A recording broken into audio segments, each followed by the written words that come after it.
All right, Cancer, hi loves, and welcome to the Mother Tressa channel.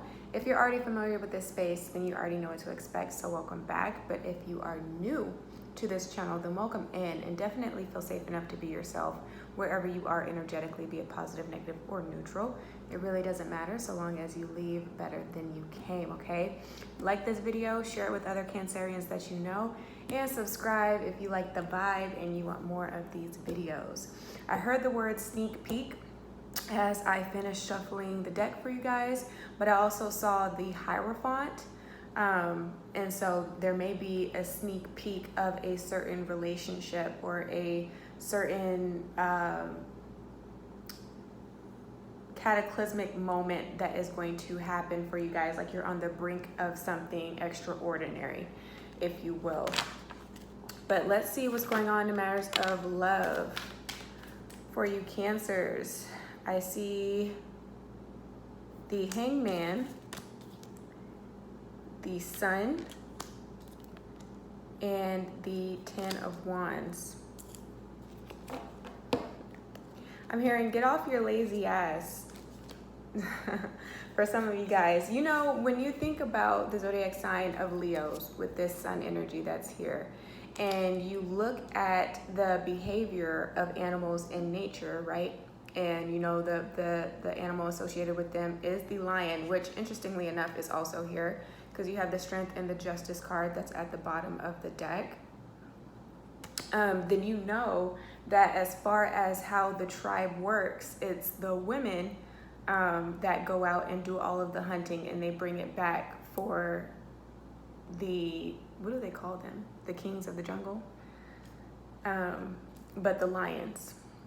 So really it's like the women do all the work while they sit back and relax. You know, I really don't even think that the male lions even take care of the cubs when they're born. I think all of the responsibility is put on the woman.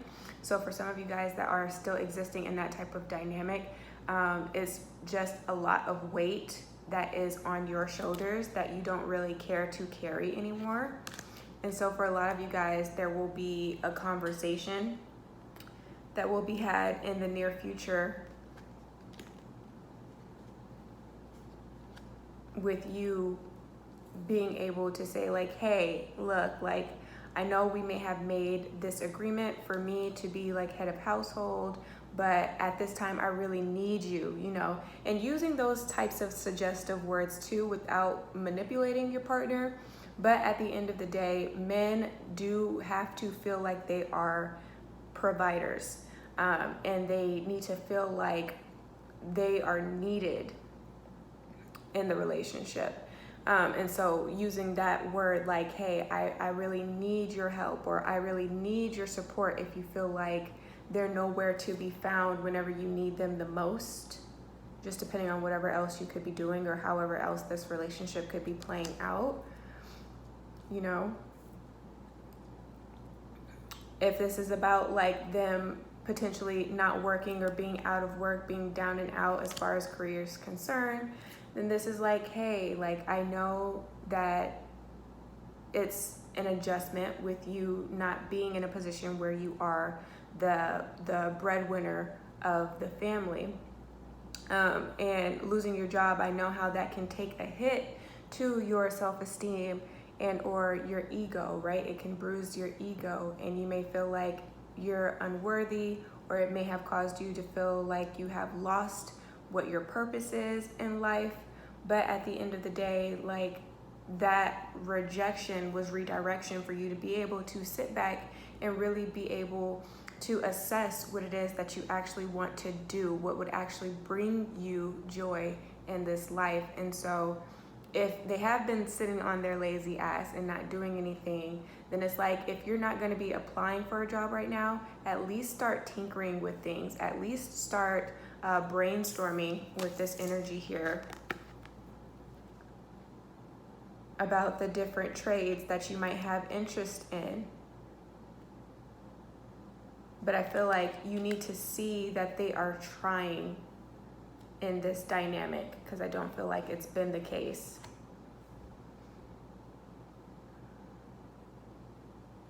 For some of you, if you're in a relationship, and you've been in it for a while, you're at that point now where you have to give an ultimatum,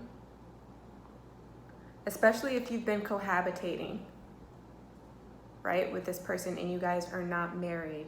It's like, okay, like, I'm here and yes, I love you, but like, I'm not going to play house with you. If it's really not going to lead anywhere, then let me know so that I can go my separate way, you know, and find somebody that really wants to truly commit to me.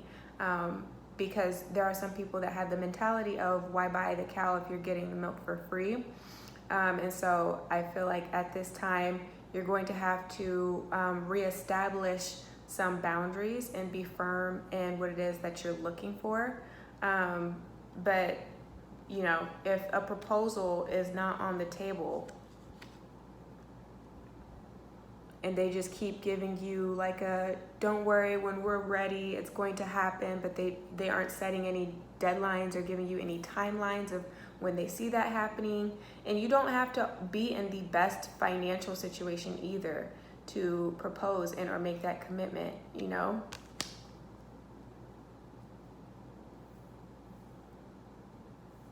But if they keep just telling you like, let's just, you know, like, it's okay how it is, you know, like, why are you tripping? Like, don't worry about what anybody else is saying or how anybody else is looking at our relationship. No two are the same, which there is some truth in that, right? But at the same time, I feel like they're trying to buy time, but not really buying time because they actually have a plan in place to propose.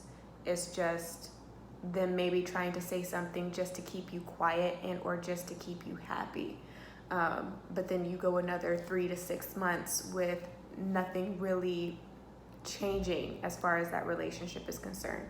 So, you know, if you've been with this person for 5 years and they haven't proposed yet, and you see in looking objectively at your relationship how much growth has occurred in it, or maybe just how stagnant you may be feeling in it, then you get to become enlightened about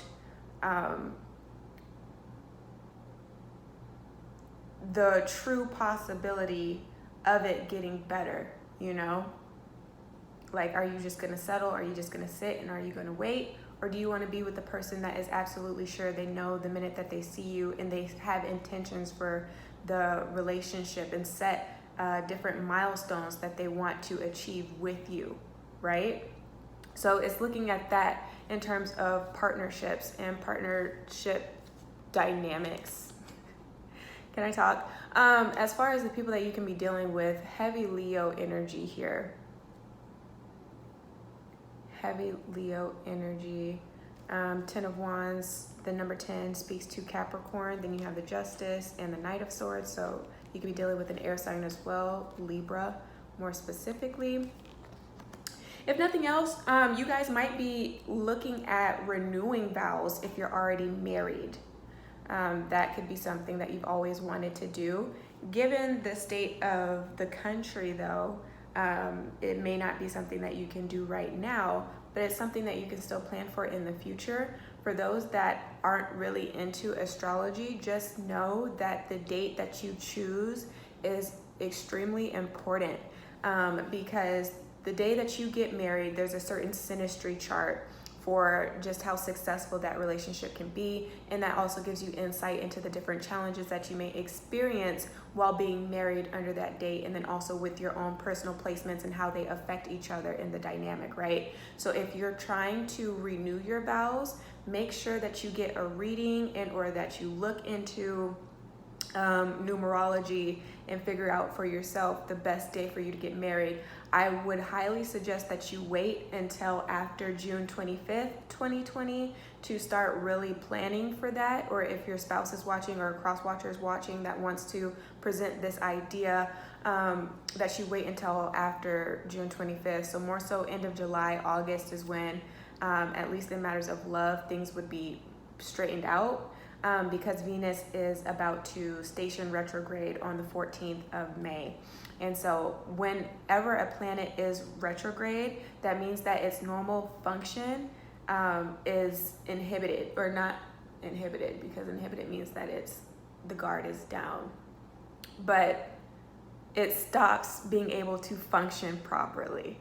And so at this time in matters of love, there may be a lot of confusion. There may be a lot of delusions when it comes to maybe what it is that you see, and or how you interpret what is being shown at this time.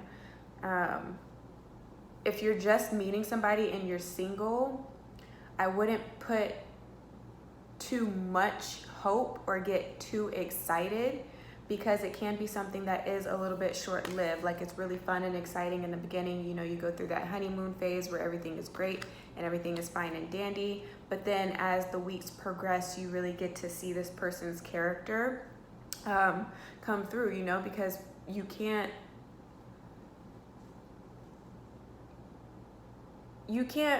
really fake the funk. Some people try, but the facade always falls off. You know what I mean? And so it wouldn't be advisable to fully commit yourself to just one particular person at this time that you meet, because you may find that it was nothing more than their appearance or their ability to be charismatic, or the ability for you guys to have interesting conversations with each other that attracts you to them.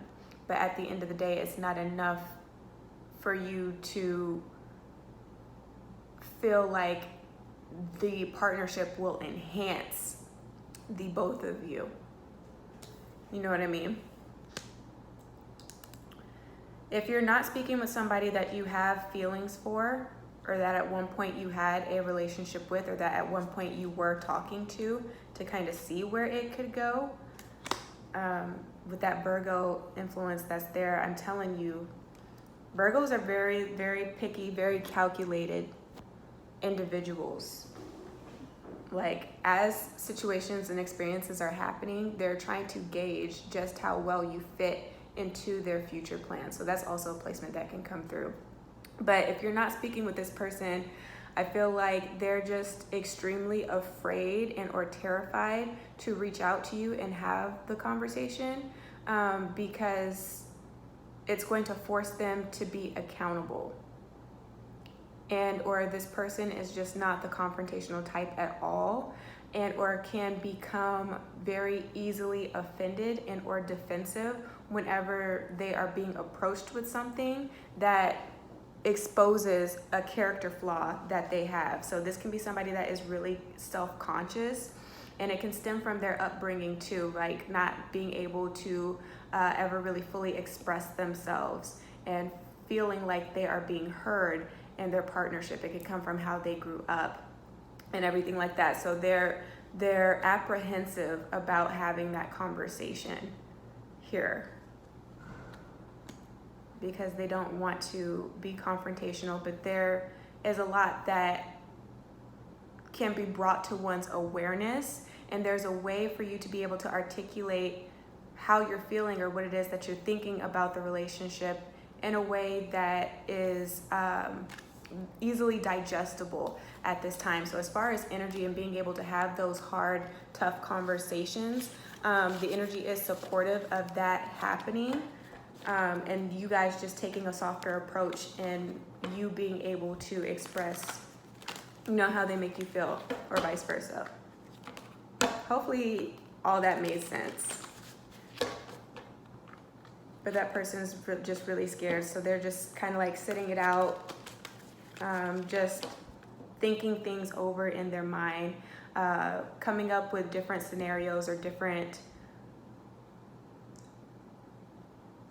how do I want to say that?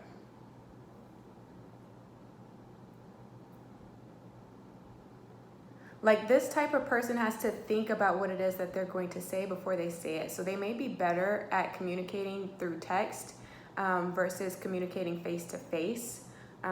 So also take that into consideration, being able to adapt to people's communication styles. I feel like that will help.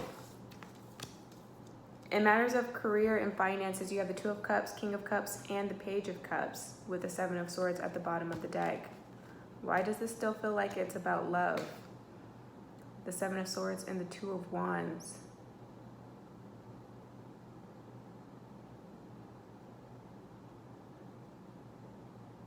So let's go with spirituality, because this really isn't telling me anything about money. So no news is good news in that area of your life.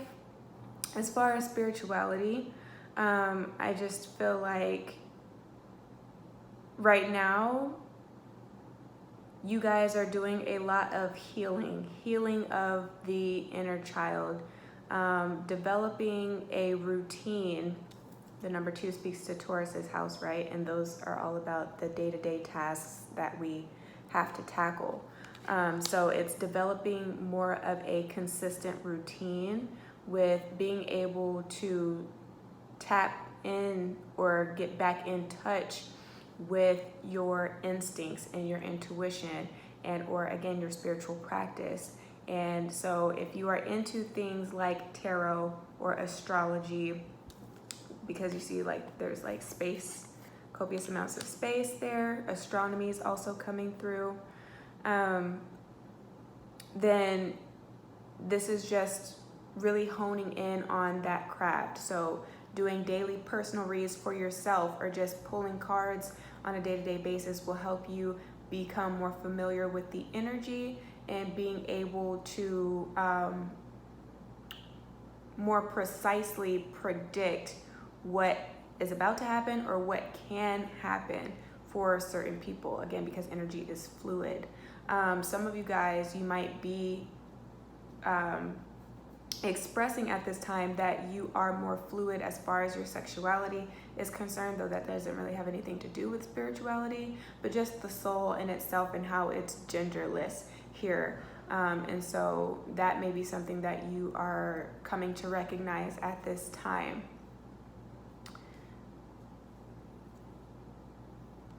But again, the more that you read and that you study and that you rehearse what it is that you're learning, the better you're able to consolidate it into memory.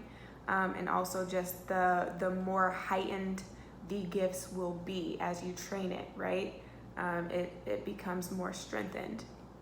So at this time, I definitely feel like you guys are more easily attuned to those that are in your immediate surrounding or in your environment. So you may be able to guess what other people are thinking, having that telepathic communication, and or again, just having a stronger spiritual connection with Source.